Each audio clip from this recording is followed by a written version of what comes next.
Isso que o Casão falou sobre a maneira como o Ancelotti chegou no Brasil e tal, chegou e está tentando falar, come lá o brigadeiro de colher, não sei o que e tal, tá vendo o jogo e tal. Sim. E acho que tem uma questão sobre esse profissionalismo, essa maneira dele olhar para os jogadores, já que ele é gigante, acho que está exemplificado no caso do Neymar, né? Qualquer outro jogador, se o Neymar desse 3 chutes na bola, ia ser convocado, é o cara da seleção, como fizeram o Dorival e o Diniz. O do Ancelotti não. Se ele tiver bom, ele joga. Se ele não tiver bom, não vai jogar. E assim foi durante claramente. Agora, essa ideia aí de reunir essa turma no mesmo palco, como surgiu esse negócio? A entidade, que é a Federação Brasileira de Treinadores de Futebol, que é presidida pelo Wagner Mancini, desculpa.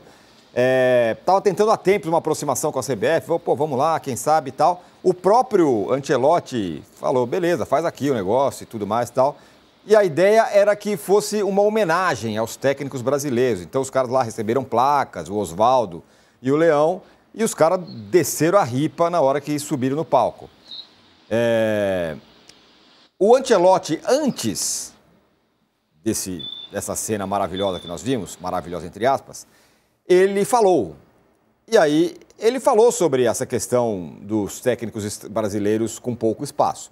E falou com clareza, mas com educação. Ele disse o seguinte, tenho que ser honesto. Ele foi perguntado por que os brasileiros não tinham mercado fora do Brasil. Tenho que ser honesto, não é tão forte. Porque uma das primeiras coisas que escutei e não entendo, por que o treinador brasileiro não pode treinar na Europa? Significa que a figura é um pouco fraca. Ele foi absolutamente polido, mas meio que dizendo assim, olha, a imagem do treinador brasileiro nesse momento não é das melhores fora do país, por isso que ele não tem treinado fora, né, Danilo? Não, ele foi direto ao ponto, né? E ainda para ele, né, tem a questão do um pouco fraca, do jeito que ele vai tentar falar o português. Nossa, fraca, dependendo de quem interpreta isso, pode achar que tenha sido um pouco grosso, mas, sinceramente, ele foi direto ao ponto, porque essa é a verdade. Essa é a verdade. E a figura do técnico brasileiro, ela está fragilizada não só para o exterior, como sempre esteve, né? É muito difícil a gente ter exemplos positivos de técnicos que foram trabalhar e deram certo lá fora no período de tempo, né? É muito, muito difícil. A gente tem poucos exemplos que realmente venceram no alto nível. Mas essa figura fragilizada do técnico brasileiro também aqui, dentro do nosso próprio país. Sim. Daqui a pouco a gente vai mostrar um quadro que é impressionante. Exato. Então não é um negócio novo para ninguém. A gente não consegue formar técnicos, não consegue. E os técnicos que viram destaque por algum momento, por 3 semanas, por 3 meses, no 4º mês o cara cai porque o dirigente não sustenta, a torcida não aguenta mais. Então, ele falou o quê? Ele falou nada mais que a verdade. E de uma forma bem tranquila, bem direta e reta. Bom, a CBF não gostou do que ela viu, achou que as falas foram deselegantes, desnecessárias, ainda mais considerando que ela cedeu espaço. Vocês podem fazer esse negócio aqui. Os caras, então deixa comigo. Eu vou lá e detonaram o Ancelotti. Não sei se vai ter outra oportunidade da Federação Brasileira de Treinadores de Futebol fazer um evento lá novamente depois disso que aconteceu. Em Casão, acho que talvez as portas não sejam tão mais abertas para a Federação Brasileira de Treinadores de Futebol. Então, é isso.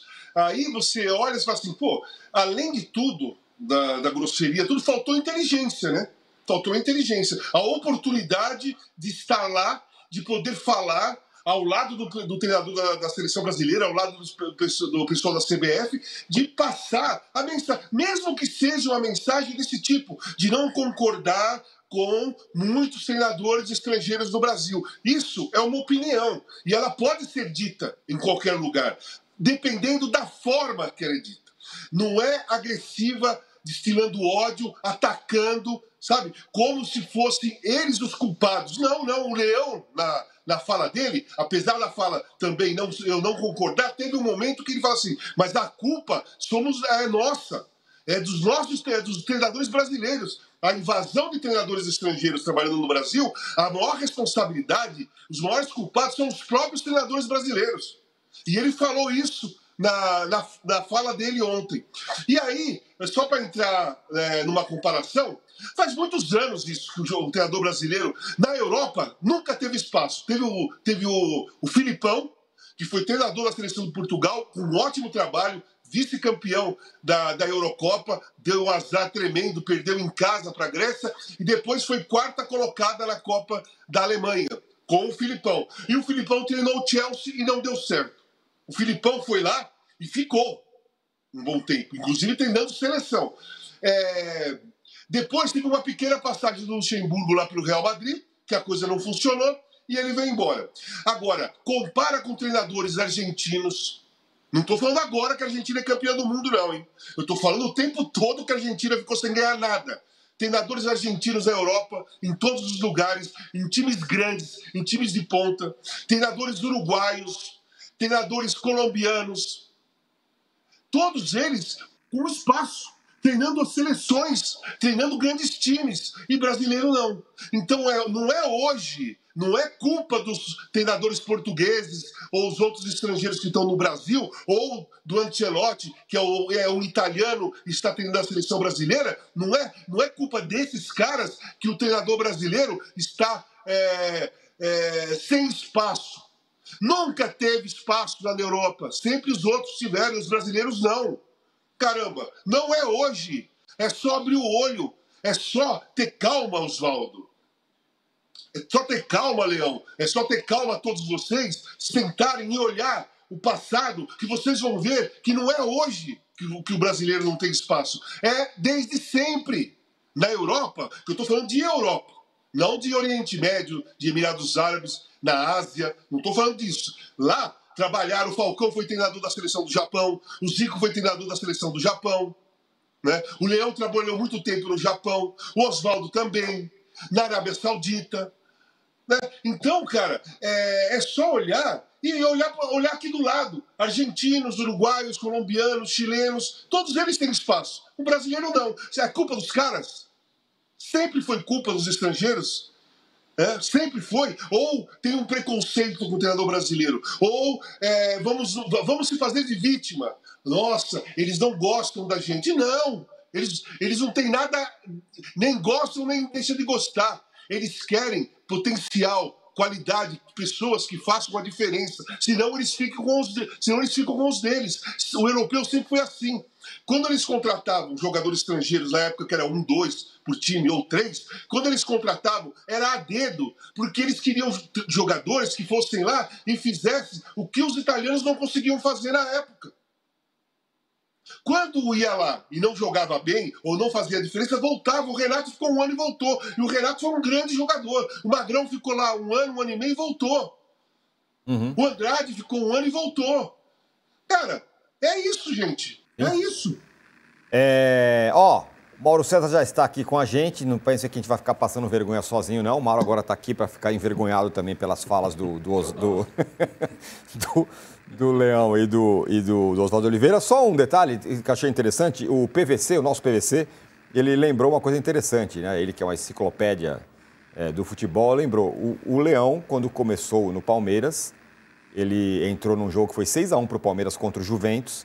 O goleiro titular do Palmeiras se machucou e ele entrou. E a partir daí, o resto da história. Virou o Leão, esse grande goleiro e tudo mais e tal. Quem era o técnico do Palmeiras? Filpo Nunes, um estrangeiro que deu a primeira oportunidade para o Leão.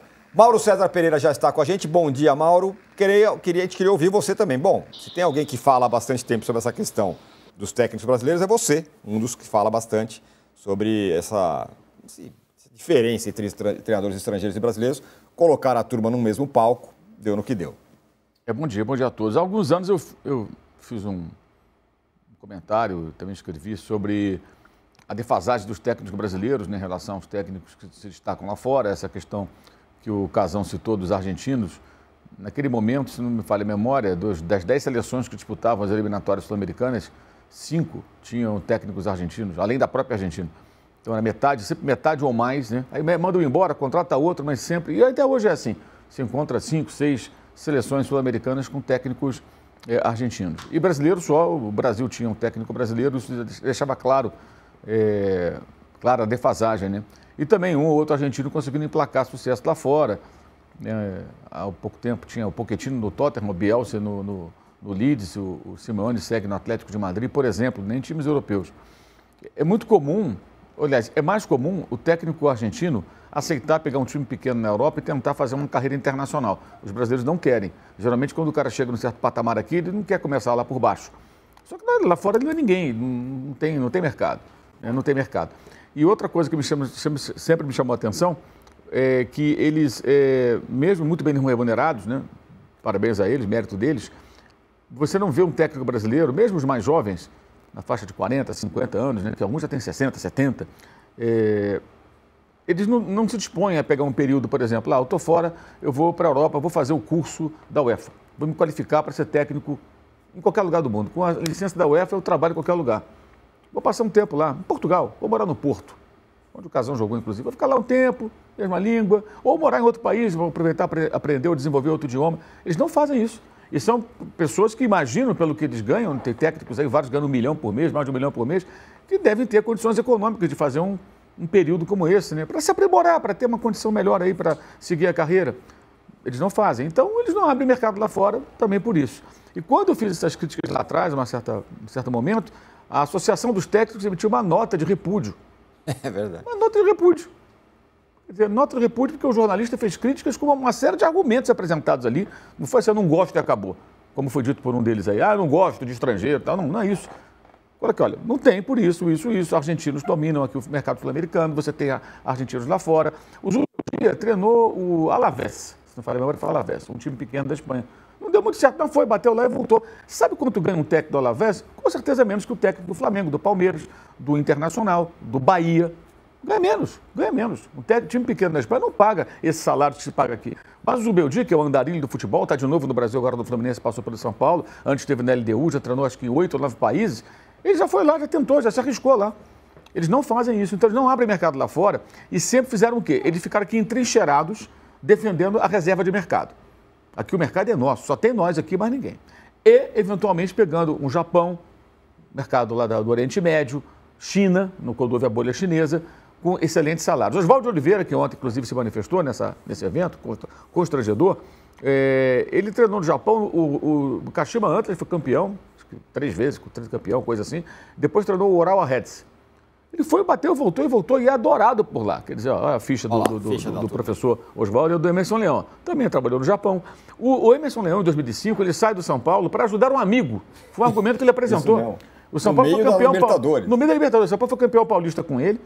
E aí o São Paulo está na Libertadores, ele falou, um amigo me chamou, não posso deixá-lo na mão. E foi para o Japão, voltou para o Japão para ajudar um amigo. Que legal, acho muito legal ajudar sempre os amigos, mas deixou o São Paulo na mão e foi embora. O São Paulo foi feliz que ganhou depois a Libertadores, ganhou o Mundial de Clubes da FIFA lá com o Paulo Autuori. Mas, assim, eles tinham todo o direito de trabalhar no Japão, como os técnicos de fora têm direito de trabalhar aqui. Agora, a defasagem é muito clara. Você tem aí 3 técnicos brasileiros que ganharam Libertadores com times aqui no Brasil nos últimos anos. Você tem aí técnicos brasileiros que ganharam o Campeonato Brasileiro. Os mesmos 3. Outros vieram para cá, não são tão bons. Mas o que aconteceu também? Os clubes do Brasil passaram a procurar técnicos de Portugal, de outros lugares, porque eles olham para o mercado aqui, eles não veem grandes opções. Então começam a buscar lá fora. E nessas tentativas e erros, uns dão certo, outros dão errado. Todos eram tentativas. Jorge Jesus era uma tentativa, Abel Ferreira era uma tentativa, Arthur Jorge era uma tentativa, Bruno Lage era uma tentativa que deu errado, como também deu errado o Paulo Souza. Todos são tentativas. Se o Flamengo perde para o Emelec lá no jogo lá do Maracanã, que teve pênaltis, talvez o Jorge Jesus não fizesse o sucesso que fez, queimassem ele. Se o Abel Ferreira, de repente, o gol do Breno Lopes fosse um gol do Santos, talvez o destino do Abel no Palmeiras fosse outro. Porque tem isso também. Mas alguns deram muito certo, outros não. Mas os times brasileiros continuam buscando técnicos lá fora, porque os daqui, você olha o mercado e você não vê muita opção. E você vê ali que, inclusive, a situação desses que lá estavam ontem, em alguns casos, eles já estão fora do mercado. Claramente, a fase deles como treinadores, ela passou. Como tudo na vida passa, para todos nós. Não tem jeito. Isso é inevitável. E são técnicos, alguns deles com carreiras de décadas de estrada. Né? Aí tu vê ali o Zé Mário. O Zé Mário até hoje é presidente de associação e tal. Não vai treinar mais nenhum time. O Zé Mário foi um bom volante nos anos 70, jogou no Flamengo, no Vasco. Então, assim, eu achei tudo muito constrangedor. E um amigo meu falou uma coisa que depois eu fiquei pensando. Ele falou, o Ancelotti está muito afim de entrar na seleção brasileira, né? Porque para curar um negócio desse, ele podia chegar no final daquilo, chegar para o presidente e falar, meu amigo, negócio seguinte, eu não vim aqui para isso. Isso é o fim da picada, eu não preciso disso. Pô, vim para cá. Porque assim, é uma coisa muito constrangedora, é muito agressivo. Não teve nem elegância para dizer alguma coisa tipo, olha, o Ancelotti está aqui, presta apoio a ele, que a seleção brasileira vá bem, mas Eu acho que os técnicos do Brasil precisavam ter oportunidade. Agora, nada contra virem aqui os de fora, mas os daqui agora não tem tanta chance. Tem gente boa surgindo. E defender também os novos treinadores. Por exemplo, vou aproveitar a presença dele, que seja um aprendizado pra gente. Vamos aprender também com o intercâmbio. Tal, Assim, eu sempre falo isso. Tem treinador bom na base, em times aí do Brasil, e times pequenos, bons treinadores, que não tem oportunidade. Tá o Mirassol. Sim. Aparecem técnicos aí que você... Mas não tem chance, por quê? No Brasil você tem que ter uma certa casca para aguentar a pressão de torcida, de imprensa. Tem que vencer. E tem que ganhar. Se não ganhar, ninguém tem paciência para nada. Alguém acha que se o Arsenal fosse o time brasileiro, o Arteta, que lidera o campeonato inglês, estaria lá até hoje? Não, já teria tomado o pé no traseiro. Porque está sempre batendo na trave e não ganha o campeonato inglês. Então, assim, a gente tem essa cultura aqui. E isso também faz parte da rotina da imprensa. A imprensa faz isso também. Boa parte da mídia pede cabeça de técnico o tempo todo. Então, assim, foi muito constrangedor, cara. Eu achei, assim, eu fiquei realmente assim, constrangido. Falei, cara, que coisa feia, né? E eu concordo com esse meu amigo Felipe falou, cara, o Ancelotti tá finzão mesmo. Porque, cara, podia pegar o boné dele, depois do negócio, chamar o Chaúde lá, meu camarada. Valeu, obrigado. Estou partindo agora, como é que é a cláusula de rescisão do meu contrato? Chama meu advogado aí, eu vou embora, eu não vou ficar aqui ouvindo o negócio. Que negócio é esse? Para que isso? Negócio. Muito deselegante. Porque assim, você traz alguém na sua casa, de certa forma, né? Porque eles falaram isso aqui, é a nossa casa, né? E você não trata bem a visita, cara. Né? Pô, é demais isso aí. Ó, chegamos, hein, Danilo? Ô, louco. Chegamos na audiência brutal. O Mauro estava falando... Fala, Carlão, fala. Rapidinho, só para completar o que nós estamos falando aqui, que o Mauro falou. O Tite foi 2 Copas seguidas treinador da seleção brasileira. E ele quis ir para a Europa, ficou esperando times italianos, principalmente, que ele gostaria de treinar na Itália, e não apareceu time, ou apareceu times que ele não se via treinando. Como o Mauro falou, que é time de ponta. O treinador da seleção brasileira, de 2 Copas seguidas, não conseguiu o espaço que ele pensava que teria no futebol europeu depois de treinar 2 Copas do Mundo.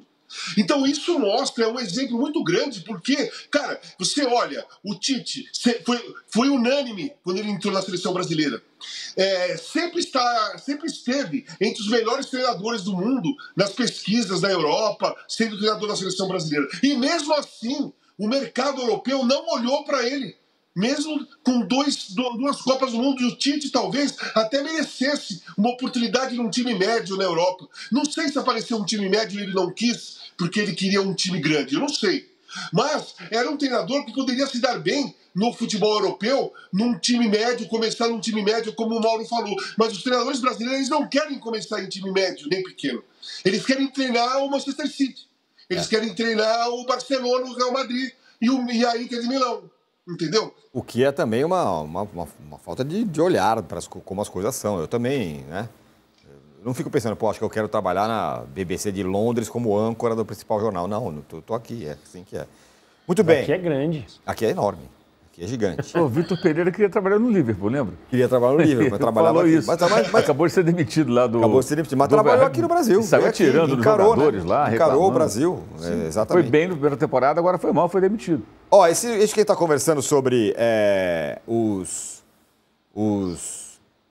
técnicos estrangeiros no Brasil está refletido, evidentemente, no Campeonato Brasileiro. Olha aí a lista. Os técnicos estrangeiros na Série A. Abel Ferreira, dispensa apresentações, ganhou tudo. Filho do Ancelotti, está lá no Botafogo.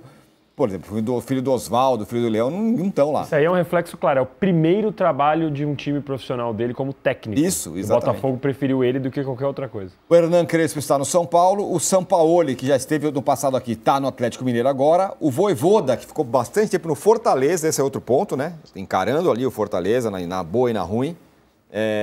Está no Santos agora. Leonardo Jardim está no Cruzeiro. Luiz Ubeldia saiu do São Paulo, foi para o Fluminense. Martim Palermo está no Fortaleza. E o Ramon Dias, que passou pelo Corinthians, está agora no Internacional. Então, tem 20 times na Série A, praticamente metade é dirigida por estrangeiros. Ramon Dias passou pelo Vasco, o Corinthians está no Inter, terceiro time dele. Isso. O Zubeldia passou pelo São Paulo e Fluminense, segundo time dele. O Vojvoda Fortaleza, o Santos, segundo time dele. Sampaoli passou por Santos, Flamengo, Atlético Mineiro pela segunda vez. Quer dizer, é o terceiro time dele e a 4ª passagem no Brasil, né? Aí o Crespo, a segunda dele pelo São Paulo. Então você tem aí, ó, vários técnicos que já estão no mercado brasileiro. Isso, já estão aqui. Esses caras exatamente. já são do mercado Exatamente, brasileiro. perfeito. O Ramon Dias, eu acho assim, chama muita atenção, porque é um técnico que foi o melhor da Argentina. Há 11 anos foi campeão quando o River Plate, quando o River Plate voltava, campeão nacional, né? Voltava da segunda divisão, foi o primeiro título do River depois do até então inédito do rebaixamento, 2012. E ele perdeu o mercado lá. Ele na Argentina não tinha mais esse mercado. E aqui ele tem mercado de time grande. Vasco, Corinthians e Inter. Olha só. Não é que ele pegou... E bateu no Olímpia no meio, né? E meteu o pé do Olímpia rapidinho, que sabia que estava pintando coisa por aqui. E pintou. Sim. O Zubeldia sai de São Paulo, o Inter queria, o Fluminense quis, ele foi pro Fluminense. O Zubeldia escolheu onde ia trabalhar. O Luiz Zubeldia foi demitido de São Paulo, ele escolheu entre o Inter e o Fluminense. Não é que ele escolheu entre dois times menores que vieram dessa... Não, dois times grandes. Sim. Esses caras estão no mercado brasileiro. Perfeito. Acabou, amigo. Não tem, ó, vapo, acabou. O mercado é desses caras. Vão ter que disputar mercado com esses e outros técnicos de fora. Não tem mais jeito, não tem mais volta. Não adianta discursar, não adianta espernear, não adianta defender reserva de mercado. O que adianta? Se qualificar para serem técnicos melhores. Ao mesmo tempo, o Thiago Nunes chegou à semifinal de Libertadores treinando a LDU de Quito. E estava no Aliança Lima na temporada anterior. O Barroca já quase foi alternativo no Chile. Então, é um caminho também, ganhar mercado aqui na América do Sul, abrir novos mercados, só que... Você acha que a LDU paga quanto paga um Fluminense, um Internacional, um Santos? Eu acho que não, né? Não, o Jardine no México preferiu ficar lá do que voltar. Exatamente, Jardine no México. E teve chance de voltar. Estamos falando do São Paulo, e tudo bem, ele já foi campeão da Copa América, tem uma carreira agora. O Zubeldia também foi campeão com a LDU e tal. O Ramon Dias, não é que nós estamos falando do suprassumo dos técnicos estrangeiros. Estamos falando de técnicos ok, né? Com história. Quero dizer, não estamos perdendo o mercado para o Abel Ferreira e para o Jorge Jesus. Perdendo o mercado para outros caras que não são exatamente... não é o caso da seleção que veio o Ancelotti, que é um dos melhores do mundo. Né? Né? Entendi o que você está falando. O mercado está sendo... Esses caras que estão no mercado não é que eles são técnicos super não são top. Primeira prateleira. Nenhum deles é. Nenhum deles é. Sim. Nem o Abel é, nem o Jorge Jesus é, nem o Arthur Jorge é. Nenhum deles é. Sim. Nenhum deles é, mesmo com conquistas aqui. E aqui fazem o que fazem, né? Exato. Deita e rola. Exato. Muito bem, então tá aí. Realmente foi um negócio constrangedor, o Oswaldo Oliveira e o Leão lá, né? Septagenários, né? Com esse negócio, o Ancelotti lá assistindo tudo aí, isso tudo. A cara do Ancelotti. Pois é, o Ancelotti com a mão no bolso. Eu ficava imaginando ali, assim, né? um balãozinho daquele gibi de pensamento, sabe assim? O que esse cara tá pensando? Eu falei, eu torci pra aula de português, tá dando ruim, tá fazendo aula ruim, não tá ter faltado. Falei, não entendeu, olha lá. Ele pode não ter entendido uma palavra ou outra, mas ele compreendeu o contexto, até pelo tom. E vou falar eloquência. É isso. Né? Só mais um detalhe para finalizar. A mãozinha no bolso. O Wagner Mancini, que é o presidente aí da Federação Brasileira dos Técnicos de Futebol,